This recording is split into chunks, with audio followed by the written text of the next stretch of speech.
13/6/2026 ରାତିରେ ଗଜପତି ଏସ୍ପିଙ୍କ ନିର୍ଦ୍ଦେଶ କ୍ରମେ ପାରଳାଖେମୁଣ୍ଡି ପୋଲିସ ପକ୍ଷରୁ ସହରାଞ୍ଚଳରେ ଏକ ବ୍ୟାପକ ଏନଫୋର୍ସମେଣ୍ଟ ଡ୍ରାଇଭ୍ କରାଯାଇଥିଲା। ପାରଳାଖେମୁଣ୍ଡି ଥାନାର ଅଫିସରମାନେ ଡିଭିଏଫ୍ ଓ ଏପିଆର ଫୋର୍ସଙ୍କ ସହିତ ମିଶି ସେରିସାହି, ଜଙ୍ଗମସାହି, ରେଲିସାହି ସମେତ ଅନ୍ୟାନ୍ୟ ସମ୍ବେଦନଶୀଳ ସାହି ଓ ସହରର ମୁଖ୍ୟ ରାସ୍ତାଗୁଡ଼ିକରେ ଫୁଟମାର୍ଚ୍ଚ କରିଥିଲେ। ଏହି ସମୟରେ ସନ୍ଦେହଜନକ ସ୍ଥାନଗୁଡ଼ିକରେ ଚଢ଼ାଉ କରାଯାଇଥିଲା। ଚଢ଼ାଉ ସମୟରେ ସେହି ସାହିରେ ରାସ୍ତା କଡ଼ରେ ଚାଲିଥିବା ଏକ ଜୁଆ ଖେଳ ଧରାପଡ଼ିଥିଲା। ସେଠାରୁ 8 ଜଣ ବ୍ୟକ୍ତିଙ୍କୁ ଗିରଫ କରାଯାଇଛି। ଜୁଆଖେଳ ସ୍ଥଳରୁ ନଗଦ ଟଙ୍କା 2335 ଓ 8ଟି ମୋବାଇଲ ଫୋନ୍ ଜବତ କରାଯାଇଛି।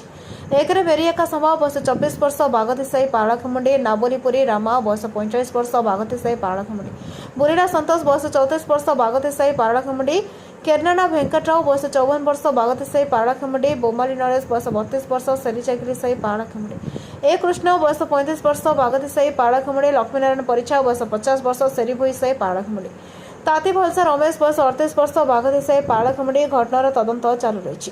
ଏହି ଡ୍ରାଇଭ୍ ଦ୍ୱାରା ସାଧାରଣ ଲୋକଙ୍କ ମଧ୍ୟରେ ଆଇନ ପ୍ରତି ଭରସା ସୃଷ୍ଟି କରିବା ସହିତ ଅସାମାଜିକ କାର୍ଯ୍ୟକଳାପ କରୁଥିବା ବ୍ୟକ୍ତିମାନଙ୍କୁ କଡ଼ା ସନ୍ଦେଶ ଦିଆଯାଇଛି। ପାରଳାଖେମୁଣ୍ଡି ପୋଲିସ ପକ୍ଷରୁ ସହର ଗ୍ରାମାଞ୍ଚଳରେ ଏପରି ଏନଫୋର୍ସମେଣ୍ଟ ଡ୍ରାଇଭ୍ ଆଗାମୀ ଦିନରେ ମଧ୍ୟ ଜାରି ରହିବ। ଜୁଆ ଅବୈଧ ମଦ ବିକ୍ରି, ନିଶା କାରବାର ଓ ଅନ୍ୟାନ୍ୟ ଅସାମାଜିକ କାର୍ଯ୍ୟକଳାପ ବିରୋଧରେ ପାରଳାଖେମୁଣ୍ଡି ପୋଲିସ ଦୃଢ଼ ପ୍ରଭାବଶାଳୀ କାର୍ଯ୍ୟାନୁଷ୍ଠାନ ଜାରି ରହିବ। ଗଜପତି ଜିଲ୍ଲାର ଭାସ୍କର ସାହୁଙ୍କ ରିପୋର୍ଟ, ନ୍ୟାୟ ଟିଭି।